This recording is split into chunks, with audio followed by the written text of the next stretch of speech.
10 metri un dziļums ir tikai mazliet pār cilvēku augumam 2 metri. Tā pazīme ir, ka tas valnis ir apkārt. Tādi tiešām meteorītu krāteriem arī veidojas. Bet šajā te triecienā, kad meteorīts pret zemi triecis un uzsprāgst, īstenībā notiek pamatīgs sprādziens. Šajā vietā vajadzēja būt arī izmētātiem tiem pašiem dubļu pikočiem visapkārt, ko nevar novērot. Un jau šķiet, ka pirmais secinājums, ko kolēģi var pateikt, ka nav acīm redzams augsts temperatūras iedarbības, jo šajā sprādzienā tomēr attīstās augsta temperatūra un gan varbūt tas pārpalikušais meteorītu materiāls, gan arī tā vieta, kur viņš ietriecies, noteikti kaut kādā veidā tieši pārveidojas. Patreiz šķiet, ka tas nav meteorīts, bet droši vien būtu vajadzīgs ģeologu precīzāks viedoklis. Tad kādas vēl ir versijas, kas varētu būt bijušas šeit? Nu, šīs versijas vairs nav jāizvirza astronomiem, bet jau braucot šurp uzzinājām, ka cilvēki izteikuši domu, ka varētu būt izrakts. Un patiešām izskatās, ka varētu būt izrakts.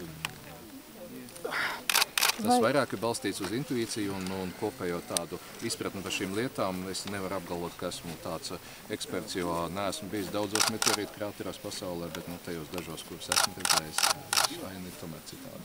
Kas liek domāt, ka viņš ir izrakts? Viena no lietām, ka viņam vajadzētu būt dziļākam.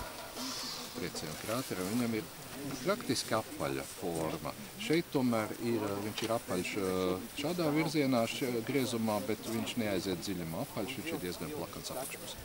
Kas varēja kaut ko tādu izrakt, nevar labi? Grūti pateikt, tas jāvaicā vietējiem iedzīvotājiem. Parasti ir versijas, ka nokrīt kāds degošs atlūs, jo te runā arī kaut kas lidojošs, degošs kritis.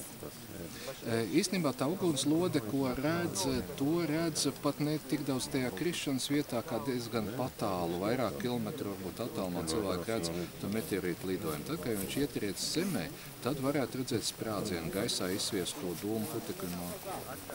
Un atlūzes, ja mēs domājam par pavadoņu atlūzām, tad īstenībā tas būtu tāds tiešām ekstraordinārs gadījums, ja kāds pavadonis atlūzes krīt zemē. Pavadoņiem seko, pat arī veciem pavadoņiem ir zināms, kur viņi atrodas. Un par tiem pavadoņiem, kas noies no orbītas, ir informācija. Šoreiz tādas informācijas man, cik zināms, man nav. Tā kā slepenais pavadonis? Arī slepenās pavadonis citi var novērot. Tādā ziņā viņi nav slepeni. Ir versija par sprādzienu. Kāds sarīkos, ja būtu sprādzienu? To man ir grūtāk komentēt. Ja versija par sprādzienu, tad arī acīm redzot vajadzētu būt kaut kādām apdegušām, saķepušām mālu daļiņām, jo sprādzienam vajadzēja būt pietiekami spēcīgam. Un sprādzienam arī vajadzēja noteikti ne tikai dzirdēt un just apkārtējās mājās, bet vajadzēja burtiski drebēt un trīcēt mēbelēm un logiem.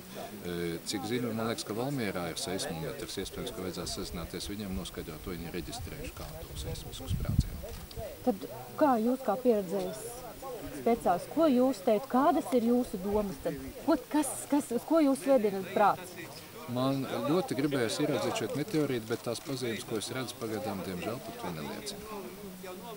Sāremā ir meteorīta krāteris, vai Baltijas valstīs ir vēl kāda tāda līdzīga vieta? Jāteic, ka Igauniem šajā ziņā ir veicies. Sāremā ir lielākais, labāk pazīstamais, bet ir arī citi, Kardla, Ilumēts un vēl man liekas 2. Lietuviešiem vismaz viens Mizarāja krāteris.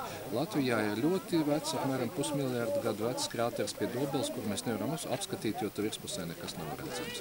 Līdz ar to bija tā lielā cerība, ka lūk, šis krāteris tad arī Latviju ierindotu šo